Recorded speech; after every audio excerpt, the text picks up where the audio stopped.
Hello and welcome to Get Creative in the Kitchen. Today I'm going to show you how to make one of my favorite chicken curries. It's super simple and super delicious. So let's get started. We're going to start first by dry roasting our cashews and our chilies, and then we're going to grind them with our tomatoes. So let's get started. So we're going to start by heating up a pan, and we're going to dry roast our raw cashew nuts, so they're unsalted, and our dried chilies. So we're going to roast this for about 2 to 3 minutes. So the cashew nuts are going to give us a nice creamy texture. If you're dairy intolerant, this is perfect. Because in Indian cooking, we use a lot of yogurt to give us a nice creamy taste and texture, whereas the cashew nuts are going to do that without having to add yogurt or cream. So this is perfect for people who are dairy intolerant. Okay, my cashew nuts have changed color and I can smell the chilies. So this is ready to be ground into a fine paste. Now I'm going to transfer this into another blender and blend it up with my chopped tomatoes. So I've got my diced tomatoes here. Here I've got my cashew nut and chili powder.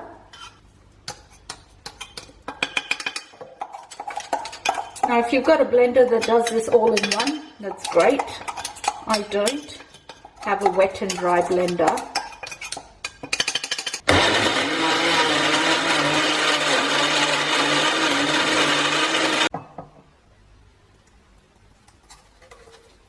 Here we've got our beautiful tomato, cashew nut and chili paste, all blended up and ready to go. So for the next stage, we're going to heat up a pan and we're going to add our oil to the pan or the pot. Let that oil heat up. Once your oil is heated up nicely, we're going to add our diced onions.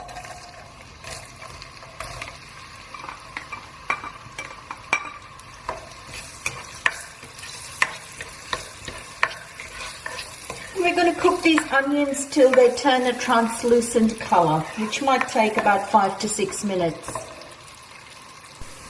Our onions are looking good now. They've turned translucent, so it's time to add the ginger and garlic paste. So that's our ginger and garlic. And I'm going to mix this in for about 2 to 3 minutes till the ginger and garlic releases its aroma. Okay, that's looking good. I'm going to start adding my dry spices. So in goes the turmeric, chili powder, coriander, and garam masala. I'm just going to turn the flame down a bit to low and then just cook these dry spices for about 2 minutes. Been about 2 to 3 minutes now, and I'm going to add the paste that I did earlier. Look at that. It looks beautiful and creamy. I'm going to turn the heat up a little bit and let that cook for maybe 2 to 3 minutes till the oil comes to the surface. That's a nice, rich, thick gravy without having to add any yogurt or dairy. I'm happy with the way that's looking. It smells beautiful, and I've done a little taste test.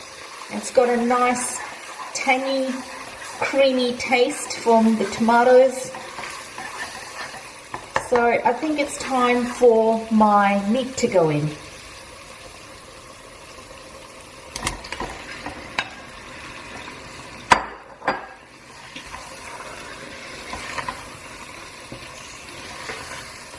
I'm going to turn up the heat now, and I'd like to brown this chicken a bit in this lovely sauce. Look at that, it looks lovely.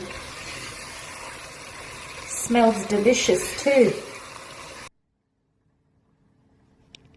It's been about 15 minutes, so I'm going to check on my curry and see what it looks like.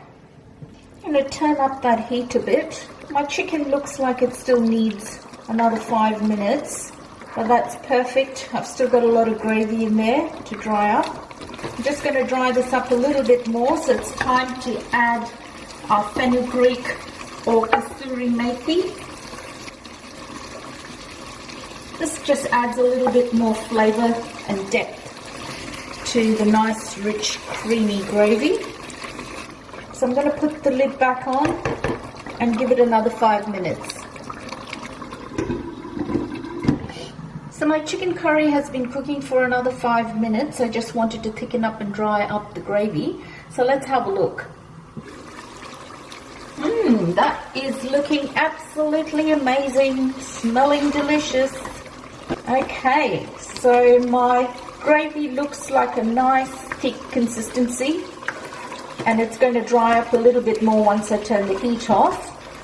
So I'm happy with that. My chicken is cooked. Do give this recipe a try. I'm sure you won't be disappointed.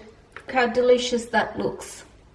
Delicious, creamy chicken curry with rice and papadums. Enjoy. Consider subscribing for more recipes like this.